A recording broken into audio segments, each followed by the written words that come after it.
ஒரு விவசாயியின் கழுதை பாழடைஞ்ச ஒரு கிணத்துல விழுந்துடுச்சு. நைட்டெல்லாம் கத்திக்கிட்டே இருந்தது. அந்த விவசாயி கிணத்தை எட்டி பார்த்தாரு. யோசிக்க ஆரம்பிச்சாரு. இந்த கிணத்தாலையும் யாருக்கும் பிரயோஜனம் இல்ல. இந்த கழுதையாலையும் நமக்கு பிரயோஜனம் இல்ல. ஏன்னா இந்த கழுதைக்கு ரொம்ப வயசாகி போச்சு. அதனால இந்த கிணத்தை கழுதையோட வச்சு மூடிடலாம் அப்படின்னு முடிவெடுத்தாரு. ஊரார உதவிக்கு கூப்பிட்டாரு. ஊர் ஜனங்களும் கையில கற்களோடவும் மண்ணோடவும் குப்பைகளோடும் கிணத்துல எரிய ஆரம்பிச்சாங்க. கழுதை எவ்வளவோ கத்துச்சு. ஆனா ஜனங்க அந்த மண்ணு வீசத நிறுத்தல. சரி, இனிமே இவங்கள தடுக்க முடியாது, எது நடந்தாலும் ஏத்துக்கலாம் அப்படின்ற மனநிலைமைக்கு வந்தது. ஜனங்க தான் மேல வீசின அந்த மண்ணெல்லாம் உதறிட்டு நின்னுது. அதுக்கப்புறம் கழுதை மேல பார்க்கவும் இல்ல, கத்தவும் இல்ல. அது செஞ்சதெல்லாம் என்னன்னா, தான் மேல விழுந்த குப்பைகளையும் மண்ணையும் மிதிச்சுட்டு மேல ஏறி வந்தது.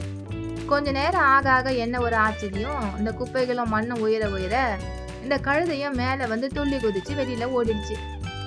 இந்த கதையில இருந்து நம்ம என்ன தெரிஞ்சுக்கலாம்னா, வாழ்க்கை நம்ம மேல மண்ணையே போட்டாலும் அதை உதறிட்டு அதையே நம்ம பயன்படுத்தி மேல போறதுதான் புத்திசாலித்தனம். ஏன்னா நம்ம இந்த வாழ்க்கையில் ஒரு தீர்வாகத்தான் இருக்க வேண்டுமே தவிர பிரச்சனையாக அல்ல.